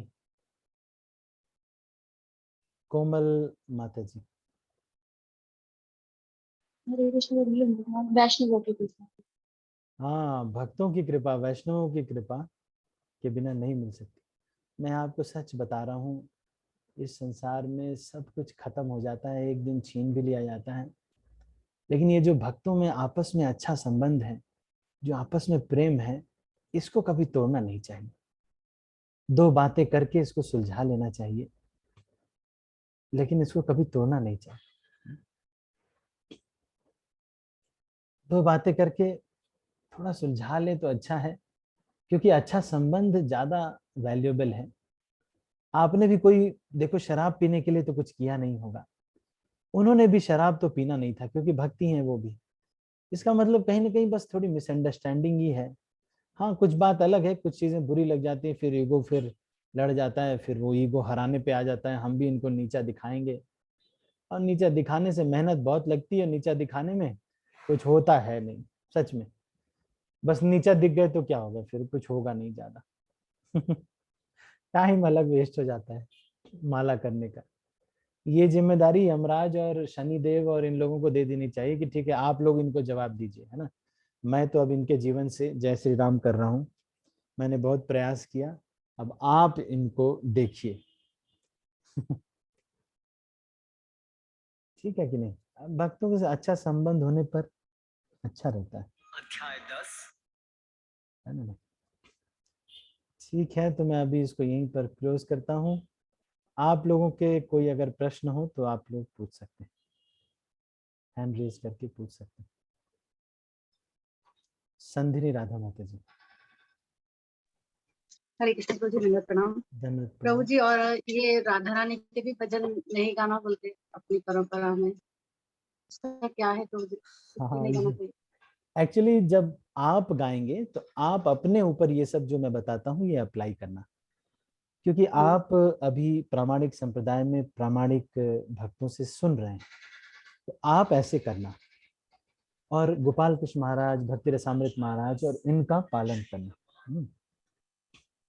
तो लेकिन अगर आपको, अगर मान लो दूसरों को देखना हो, जैसे एक आजकल बहुत भजन चला, भज मन राधे राधे राधे गोविंद, तो इसमें कोई दिक्कत नहीं है। ऐसा भज मन राधे गोविंद वैयासकी प्रभु वगैरह ने गाया। कई बार लोकनाथ महाराज गा देते हैं कुछ भजन, जैसे कि छोटी छोटी गैया छोटे छोटे ग्वाल छोटो सो मेरो। तो पर फिर भी हमको, मैंने बताया ना आपको, आप देखोगे गोपाल कृष्ण महाराज को कभी नहीं देखोगे छोटी छोटी गैया गाते हुए। He is such a perfect follower of शिला प्रभुपाद। अगर आपको कोई आचरण टेस्ट करना है ना कि ये मुझे करना है कि नहीं, तो ये गोपाल कृष्ण महाराज से सीखना चाहिए, है ना। नहीं, ठीक है। अच्छा, मैं और थोड़ी एक देर के प्रश्न लिए प्रभु पॉज कर जी। रहा हूँ, एक मिनट ना, अच्छा, थोड़ी देर के लिए पॉज कर रहा हूँ, आप लोग यहीं बने रहना। अच्छा, एक मिनट, चलो, अच्छा ठीक है। हाँ जी माता जी बताइए, संधिनी राधा माता जी, आप कुछ और पूछ रहे थे। हाँ हाँ प्रभु जी। प्रभु जी, अब जैसा क्या ये लाइव कॉन्सर्ट होता ना प्रभु जी, रॉक बैंड वैसा, उसमें हाँ जाना हाँ चाहिए? हाँ, जा सकते हैं, भक्तों वाला हो तो उसमें जा सकते हैं। जैसे भक्तों के यहाँ पर भी एक हमारे रश्मि माता जी हैं, उन्होंने एडवाइस दिया था, तो हमने कनेक्ट करके यहाँ बनाया भी था एक। और लेकिन हमने उसमें कौन से भजन गाए थे, यशोमती नंदन व्रजवर नागर गोकुल रंजन कान, और जय जय राधा माधव कुंज बिहारी गोपीजन वल्लभ गिरिवर धारी, ये हमने गाया। और हमने गाया नमस्ते नरसिंहाय प्रहलाद आह्लाद दायिने, और बीच बीच में हरे कृष्णा गाया, बस और कुछ नहीं गाया। एक दो, वो माता जी, एक दो कुछ भक्त लोग बोल रहे थे कि कुछ और गा दीजिए, पर हमने कुछ भी इंक्लूड नहीं किया, और हम यही गाते हैं। तो अगर भक्तों का हो, जैसे माधवास जो रॉक बैंड है, हमारे लिए ऐसा है कि जो फिल्मी गाने अगर हम सुन रहे हैं तो हमारे लिए तो फिर तो ठीक ही है ये, लेकिन अगर हम फिल्मी गाने नहीं सुनते, बिल्कुल हम इस तरह के कुछ नहीं सुनते, तब फिर हमारे लिए फिर ठीक है कि हम केवल वैष्णव भजन सुने। लेकिन अगर कभी कभी हम सुन लेते हैं इधर उधर भी, तो फिर तो हमारे लिए माधवास वाला ठीक ही है, कम से कम अली मोहे लागे ठीक ही है, कम से कम थोड़ा भक्ति तो रहेगी उसमें, है ना। नहीं, वैसे मैंने देखा है कि एक दो बार मैंने अलाउ किया है ऐसी चीजें, लोगों ने उसी का वो माता जी का वॉलपेपर लगा लिया अपने लैपटॉप पे, जो वो माता जी हैं उनको, और वो तो वैष्णवी हैं, वो कोई ऐसा नहीं कि फिल्म की स्टार है कि उनको जो है अपने वॉलपेपर पे लगाएंगे, हर दिन उन पे मेडिटेट करेंगे। उन पे ध्यान केंद्रित करने के लिए नहीं वो किया जाता। मैंने देखा, मैं स्टूडेंट्स को लेके गया एक फेस्टिवल में, सारे लोग आ गए और सारे मुझसे बोलते कि प्रभु जी वो माता जी के साथ मेरा फोटो खिंचवाएंगे क्या। एक व्रज वधू है, व्रज वधूज कीर्तन करके एक माता जी हैं, वृंदावन में है, वो खूब ज्यादा मेकअप करके वो करती हैं, मतलब कीर्तन करती हैं। तो अब खूब सारा लिपस्टिक और पाउडर लगा लोगे तो सुंदर तो लगोगे ही, क्योंकि सब कुछ तो छिप जाएगा बुढ़ापा। तो उसके बाद फिर अब जब वो ऐसे ऐसे करोगे तो सब लड़के लोग आते हैं फोटो खिंचवाने के लिए। तो सारे कॉलेज के लड़के जिनको मैं प्रीचिंग यहाँ पर, कॉलेज के लड़के, वो लोग मुझे बोलते प्रभु जी उनके साथ मेरा एक फोटो खिंचवा देंगे आप।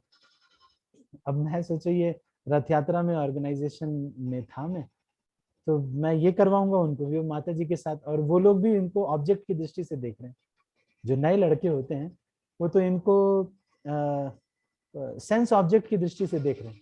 तो प्रभु जी के कीर्तन क्यों नहीं पसंद आ रहे, जब रथ यात्रा में वहां प्रभु जी लोग कीर्तन कर रहे हैं, वो पसंद नहीं आ रहा है, और वहां वो माता जी बस बार बार बस एक ही गा रही हैं, जय राधा माधव कुंज बिहारी, वही गा देते हैं।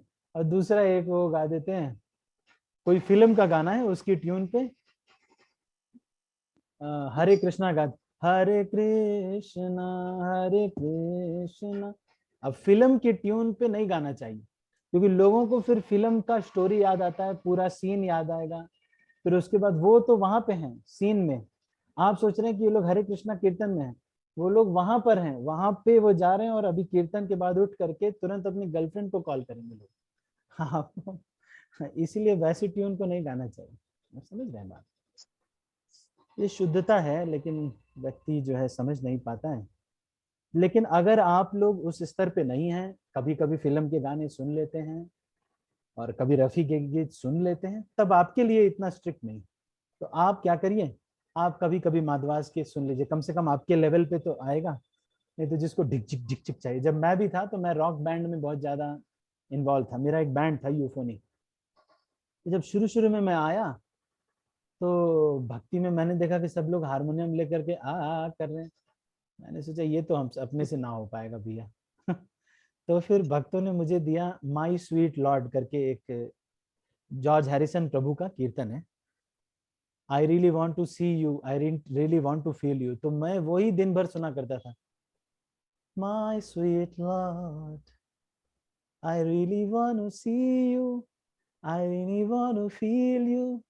यही मैं सुना करता था, क्योंकि मुझे बस वही एमिनेम और यही सब हमेशा मन में यही भरे रहते थे, समर ऑफ 69 और ये सब सारे, है ना, यही सब भरे रहते थे। तो वो धीरे धीरे उस लेवल पे मैं आया, फिर उसके बाद अभी वैष्णव भजन ही गाता हूँ, सुबह देखो क्लास भी लेता हूँ वैष्णव भजन के ऊपर, है ना। ठीक है माता जी, थोड़ा क्लियर हुआ। हाँ प्रभु जी, अभी जैसा शादी का फंक्शन होता ना प्रभु जी, हाँ तो संगीत चले जाओ, चलता फिर क्या करोगे। तो अब कम से कम थोड़ा लेवल तो ठीक ही है हमारे लिए, अगर माधवाज वो रॉक टाइम पे बैंड है तो कर लो फिर, है ना। नहीं कुछ भी याद ही, जैसा मेरा टर्न आया कि कुछ गाना है, गाने नहीं आ रहे थे प्रभु जी दिमाग में कुछ भी, तो जय राधा माधव जय राधा माधव गाना पड़ा मुझे, क्योंकि गाने अभी कुछ सुन रहे नहीं, कुछ नहीं, तो भगवान के भजन गाने पड़े, तो वो मूड ही चेंज हो गया सबका, तो सब लोग पूरे आध्यात्मिक हो गए थे थोड़ी देर के लिए, सब लोग यही भजन ही गाए। घर परिवार में अगर हम विनम्रता बनाए रखेंगे, और मैंने आपको बताया था humility and determination, you be determined in your practice. घर परिवार के लिए आप विनम्र बने रहिए, पर अपनी प्रैक्टिस में डिटरमाइंड रहिए। कोई आपको नहीं बिगाड़, कोई कुछ बोले कि ऐसे कर लो, हाँ ठीक है मैं ठीक है, फिर उसके बाद लेकिन अपना कॉम्प्रोमाइज नहीं करना है। आप खाओ महाप्रसाद ही, अपना कॉम्प्रोमाइज बहुत कम करो। लेकिन किसी को रिटेलिएट करके बोलेंगे नहीं तो वो लोग मान जाएंगे। और अगर रही शादी की बात, तो फिर माधवास बैंड और ये सब अगर आता है या फिर कोई जोर जोर से कीर्तन करते तो नाच लो, इसमें इतना भी बहुत बड़ा पाप नहीं है। अब गृहस्थ आश्रम में कभी शादी में नहीं जाएंगे, वो भी वैष्णवों की शादी में नहीं जाएंगे, तो फिर तो बहुत दिक्कत है। ठीक है, तो मतलब इतना हार्ड एंड फास्ट रूल नहीं है, लेकिन ये बात को समझना है कि फिल्म के गाने या फिर लखबीर सिंह लिखा के गाने या फिर ऐसे जो गाने ये पैसे कमाने के लिए बनाए होते हैं, या फिर रामायण सीरियल के गाने, कई बार रामायण सीरियल के गाने जो होते हैं वो भी पैसे कमाने के लिए ही बनाए होते हैं। तो वो भी अब आजकल चल जाता है, तो लोग गा लेते हैं, ठीक है, और अच्छा भी बात। तो मतलब इतना हाई प्रिंसिपल ये है, तो आप अपने लेवल पे देख सकते हैं, जितना आप प्रैक्टिसेबल आप करना चाहते हैं उतना कर सकते हैं। कभी अगर बहुत ज्यादा हो गया बंगाली बहुत ज्यादा मन कर रहा है, तो चलो आपने सुन लिया, ठीक है, एक दो भजन सुन लिया, आपका मूड हो ऐसा। लेकिन कोशिश यही करना है कि हम बंगाली वाले में ही थोड़ा आनंद लें, और धीरे धीरे वैष्णव भजन, हिंदी में भी वैष्णव भजन है, जैसे कि थोड़ा सा हिंदी मैचिंग करते हुए भी कुछ भजन ऐसे हैं, मैं आपको एक बार लिस्ट मैंने बनाई थी जो कि गाए जा सकते हैं, है ना। जैसे ब्रह्मा बोले चतुर्मुखी राम राम हरे हरे, कृष्ण कृष्ण हरे हरे, बहुत अच्छे अच्छे और भी भजन है। ठीक है माता जी, ओके, थैंक यू। फिर भी मैं ये बता रहा हूँ गृहस्थ आश्रम के लिए बहुत स्ट्रिक्ट नहीं है।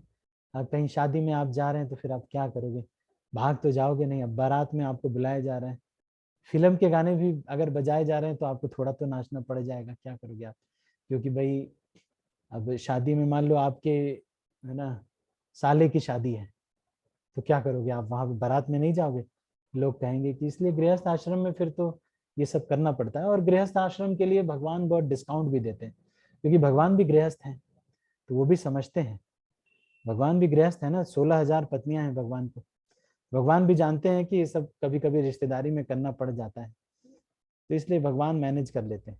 इसलिए गृहस्थ आश्रम के लिए थोड़ा डिस्काउंट रहता है। लेकिन कोई सन्यासी है, ब्रह्मचारी है, तो उनको फिर जा करके नहीं यो कर रहे वहां जा ये सन्यासी वगैरह डंडा लेकर के ये ऐसे नाच रहे, ये नहीं करना चाहिए। उनकी अपनी मर्यादा है। जो गृहस्थ आश्रम में शर्ट पैंट पहन के आप गए हुए हैं ठीक है, पर बहुत ज्यादा इसको बहुत ज्यादा नहीं करना चाहिए, क्योंकि जब वैसे डांस करने लगे तो आपकी चेतना वही स्मरण आएगा। अनीता है कमल माता जी। हरे कृष्ण प्रभु जी, दंडवत प्रणाम। प्रभु जी ये अन्नवस्त्र क्या होता है प्रभु जी? 15 दिन के लिए भगवान जगन्नाथ को बुखार आ जाता है तो उसी को अन्नवस्त्र कहते हैं। जब स्नान यात्रा में बहुत सारा स्नान कराया जाता है तो भगवान को बुखार आ जाता है, तो उसी को अन्नवस्त्र कहते हैं। उस दिन उस समय भगवान को फिर दवाइयों का भोग लगाया जाता है, और इस बीच में भगवान के जो काठ का जो शरीर होता है उसको पेंट किया जाता है। चैतन्य महाप्रभु इस बीच अलालनाथ जाकर के दर्शन किया करते थे। ठीक है जी।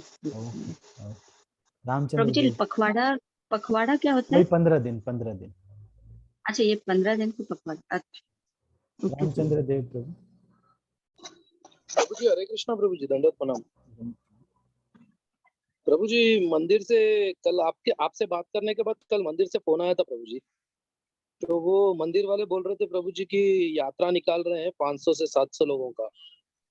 अच्छा। तो वो लोग बोल रहे थे कि साथ में चलिए, आप रहेंगे तो अच्छा रहेगा। अच्छा। हम लोगों को भी इतना एक्सपीरियंस नहीं है। तो मैं बोला प्रभु जी कि हम भी गुरु महाराज का यात्रा है इस बार, तो मैं वहां जा रहा हूँ, मैं नहीं आ पाऊंगा बोल के बोला प्रभु जी। लेकिन उन्होंने 1 घंटा बहुत रिक्वेस्ट किया प्रभु जी, तो मैं बोला बताऊंगा, पूछ के एक बार प्रभु जी से बात करके बताऊंगा। ठीक है, मैं कंफर्म कर लूंगा कि यात्रा है क्या। अगर यात्रा होगी तो ठीक है, एक बार और कंफर्म कर लेंगे, तो नहीं होगी तो फिर तो यात्रा कहीं ना कहीं जा ही सकते हैं, है कि नहीं। हाँ तो फिर मंदिर के साथ फिर जा सकते हैं ना प्रभु जी। हाँ फिर तो जा सकते हैं। राय श्याम प्रभु, सीताराम प्रभु सब लोग आ रहे हैं कहते प्रभु जी। अच्छा 500 से 700 डिवोटी। अच्छा, हाँ हाँ ठीक है। बस ठीक इतना है। ही पूछना था प्रभु जी, वही फिर कैसे करना बोलते। हाँ नहीं, मैं एक बार देख लेता हूँ महाराज की अगर यात्रा होगी तो बहुत अच्छा है ना? मैं एक बार, वैसे मोस्टली कंफर्म तो है, वैसे महाराज की यात्रा है इस बार। तो मैं बोला प्रभु जी उनको कि कंफर्म है, बोले प्रभु जी बोले, तो वो बोले कि महाराज की यात्रा में जाके आओ परवाने, लेकिन हमारे साथ भी चलना ही पड़ता आपको बोल रहे प्रभु जी। इतना कहाँ से कर पाएंगे भाई, महाराज की यात्रा में जाएंगे फिर तो नहीं कर। चलो ठीक है, देखते हैं, इसको डिस्कस कर लेंगे। ओके प्रभु। यश अग्रवाल प्रभु। हरे कृष्ण प्रभु जी, धन्यवाद प्रणाम। प्रभु जी ये पूछना था कि भागवत और महाभागवत में के बारे में अगर आप कुछ बता सकें, उनमें क्या अंतर होता है और ये कौन होते हैं? तो कोई ऐसा नहीं है, भागवत मतलब दो प्रकार के होते हैं, एक तो ग्रंथ भागवत, दूसरा व्यक्ति भागवत। तो ग्रंथ भागवत जो है वो ये पुस्तक है श्रीमद् भागवतम, और व्यक्ति भागवत मतलब जो भक्त लोग हैं ये सब। इसी में भी बहुत उच्च कोटि उत्तम अधिकारी को महाभागवत कहा जाता है। तो जो भी कोई समर्पण कर देता है, हो सकता है उसके अंदर दोष हो, लेकिन समर्पित व्यक्ति को महाभागवत कहा जाता है। दोषों से नहीं देखते हुए, लेकिन जिसने समर्पण कर दिया है, किसी भी महाभागवत को समर्पण कर दिया है, ऐसे जिसने शिला प्रभुपाद को 100% समर्पण किया है और उनको किसी ने समर्पण किया है, तो ये समर्पण की वजह से कोई भी महाभागवत कहा जा सकता है। जैसे कि अभी आया था कि चैतन्य महाप्रभु को पूर्ण रूप समर्पण करने की वजह से ये सारे 200 भक्त भी महाभागवत कहे जाएंगे। ठीक है यश प्रभु। जी प्रभु जी, थैंक यू प्रभु जी, मतलब वही कंफ्यूजन था। थैंक यू प्रभु जी। हरे कृष्ण। वंदना माता जी।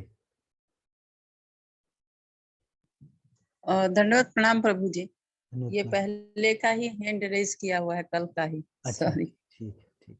नहीं आशीष था जमाल्टा जी। प्रभु। आशीष जमाल्टा प्रभु। जी जी हरे कृष्णा प्रभु जी। हाँ जी, हाँ जी। प्रभु जी जो आपने कल मुझे भेजा ना हैप्पी बर्थडे वाला, प्रभु जी एक बार अगर सुना देते तो मेरा दिल खुश हो जाता है। हाँ चलो, आपको तो अभी ना प्रभु जी मैं मुझे सच कई बताऊं, सारी कॉल आपकी आ तो गई है, शक्ल देखो। देख, अच्छा ये ना आपको तो मुझे ना, शक्ल, आपकी तो एक प्रभु जी मिनट, शक्ल आपसे अब देखो मिलने ये मुझे 4 मिलने कॉल्स का। आ चुकी हैं। देखो 4 कॉल्स आ चुकी हैं रेड, ये लेक्चर्स चलते चलते ही 4 कॉल्स आ, अभी बहुत नहीं करेंगे। मैं ऑडियो आपको है तो उससे आप संतुष्ट मेरे हो पास है प्रभु जी ऑडियो, और ठीक। इतना सुंदर लगा मेरे को प्रभु जी, बहुत ही अच्छा। देखो अभी परसों मेरे बेटे का बर्थडे है, चलो अगर सेलिब्रेट उसमें करेंगे अगर उसको, चलो है ना, प्रभु जी अच्छे मैं से कोशिश सेलिब्रेट करूंगा। करेंगे। परसों है प्रभु ना जी बर्थडे? अच्छा सच में मुझे, हाँ 30 को है प्रभु जी। अब ये बताइए प्रभु जी, अदरवाइज मैं उसकी पूजा करवाता था, अब मेरी इच्छा ये है, थोड़ा आप गाइड करना मेरे को। मैं ये चाह रहा था कि उसको सुबह मैं आपके पास लेकर आऊं, मतलब BCS में, ऐसे चलेगा प्रभु जी? वैसे हाँ हम हाँ, उसका थोड़ा पूजा कराते थे, मैं बताऊंगा कैसे आपके पास सेलिब्रेट लेकर करना है। आओ। ठीक है, मैं बात कर लूंगा अलग से आपसे। ठीक है। जी प्रभु, ओके। मगर प्रभु आऊं आपके पास कि नहीं? हाँ हाँ आपके ठीक पास है। आऊं ना उसको लेकर? हाँ हाँ, वो तो है ना कोई प्रभु दिक्कत जी? नहीं। ठीक। ओके। बस प्रभु जी जाते जाते एक बार एक लाइन सुना देना उसकी, हाँ ठीक है, उस हैप्पी दिन जब बर्थडे बर्थडे की। के दिन आएंगे ना तो उस दिन सुना देंगे। चलो उस दिन तो है ही, अभी भी सुना दो, भक्तों को देखना कैसे खुश, मतलब वो तो अलग ही फील है प्रभु जी। नहीं, हम एक अभी एक्चुअली ये कॉल आ रही है बहुत सारी, एक प्रश्न और ले लेते हैं फिर हम इसको करेंगे। ठीक। मेहुल प्रभु, आपका कोई? हरे कृष्णा प्रभु जी, प्रणाम। धन्यवाद। प्रभु जी प्रश्न तो कोई भी नहीं है, बस आपका धन्यवाद करना था प्रभु जी। आपने बड़ी सरलता से इतने जो कॉम्प्लेक्स टॉपिक्स होते हैं उनको भी इतनी सरलता से समझा देते हैं कि, और मैं सब भक्तों का भी धन्यवाद करना चाहूंगा कि जो प्रश्न मेरे मन में नहीं आते ना, वो भक्तों के माध्यम से क्लियर हो जाते हैं यहाँ पर। और आप इतनी सरलता से उनका उदाहरण दे के समझाते हैं कि लंबे समय तक वो हम किसी को भी हमारे दिमाग में बैठ जाते हैं किस प्रकार से उनको समझना चाहिए। वरना ये मूल सिद्धांतों को समझना हमारे, मेरी तो मैं इतना योग्य नहीं हूँ कि पढ़कर समझ जाऊँ, पर आप जिस तरह से उदाहरण देकर, तो अब हमारे भी अभी करंट टाइम के हिसाब से समझाते हैं, बड़ा अच्छा लगता है। जैसे भजन का आपने बड़ा ही सुंदर तरीके से समझाया, किस प्रकार के भजन सुनने चाहिए, किस प्रकार के नहीं सुनने चाहिए। धन्यवाद प्रभु जी, आपका बहुत बहुत धन्यवाद। हरे कृष्णा प्रभु जी, धन्यवाद प्रणाम। ठीक है, थैंक यू सो मच। और किसी का कोई प्रश्न है?